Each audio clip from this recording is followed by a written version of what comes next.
One of the most influential, complicated, and uniquely American styles of music is jazz. Created and developed by multiple and diverse cultures such as European, Caribbean, and African music, jazz has been around since the beginning of the 20th century and is now celebrated all over the world. Originally, jazz was thought to be a lower form of music and not worthy of the more sophisticated forms of orchestral music played by professional musicians. We're not worthy! We're not worthy! We're not worthy! That all changed around the mid-1890s when the musical style of ragtime was introduced to America. The name ragtime was created from the phrase ragged time, which referred to the unbalanced rhythm between the right and left hands of the piano. Basically, the left hand, which plays the bass notes, constantly plays a march-like rhythm that acts as a steady beat. The right hand, however, plays between those beats that disrupts the rhythm, creating a bouncy sense that was known back then as ragging. Nowadays, we musicians use the term syncopation to describe rhythm that goes back and forth between steady and unbalanced. You can hear syncopation in many other styles of music, including different forms of jazz, rock, soul, and R&B music. Though ragtime was mainly created by African American former slaves and considered a symbol of black culture, it quickly became popular in white culture as well, particularly in saloons and other social hangouts. Keep in mind, this was long before social media, so when people wanted to talk to each other, they actually had to go outside. This is shown in the game Red Dead Redemption, where the character of John Marston can visit several saloons, which usually features someone playing ragtime music on the piano. This is not only background music that we as the player can hear, but it is part of the in-game world that the characters themselves can react to.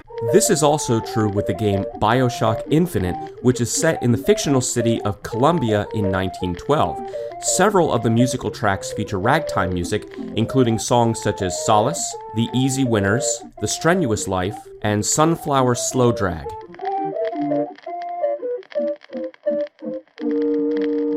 All of these songs were written by the most famous composer of ragtime music, Scott Joplin.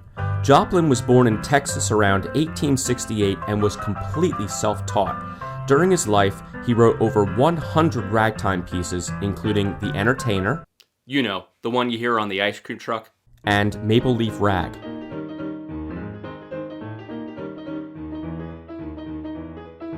Maple Leaf Rag inspired the music of the 2017 indie game Cuphead, specifically the overworld area known as Inkwell Isle 1.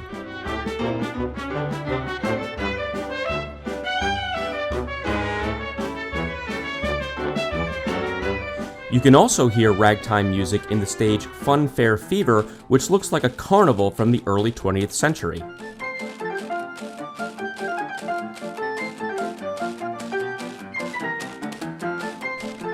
In fact, the entire game is made to look like a cartoon from the 1930s, which is when other forms of jazz, such as swing and the blues, started to become popular.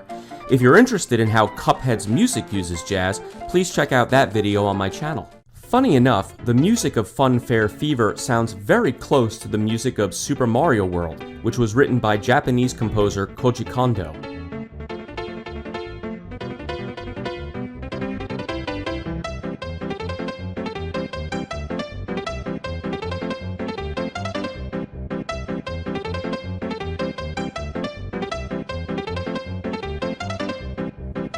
Kondo wrote the music to all of the early Mario games, including the original in 1985.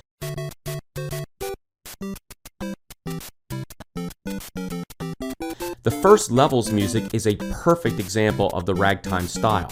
You can also hear ragtime music in Super Mario Bros. 2,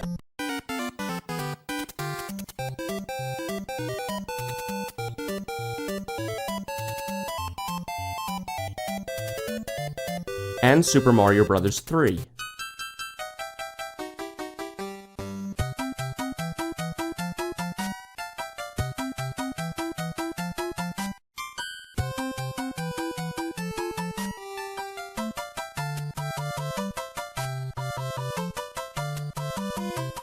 Kondo said that the music for Stage 1-1 of the original Super Mario Bros. Was the most difficult theme to compose in the whole game, because he wanted it to perfectly describe the game's fun, action-oriented atmosphere. Many modern performances of the Mario theme have been played by pianists. Just look it up on YouTube like I did.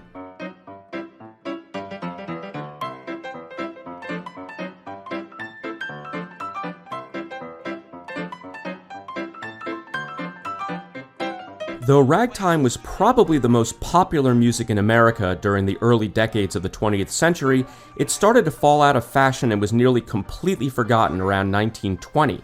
By then, the term jazz had appeared and became an all-inclusive term for fun, upbeat music outside of the classical tradition. However, by the 1970s, ragtime had started to come back and the music of Scott Joplin and other ragtime composers began to live again. I'm sure Joplin would have never imagined we would hear it in the music of video games. In fact, he wouldn't know what a video game is anyway. Thanks so much for watching, and please like and subscribe to support this channel. You can also leave a comment to let me know which topic you'd like me to cover next. Until then, I'm Professor Lesser, and I'll see you next time.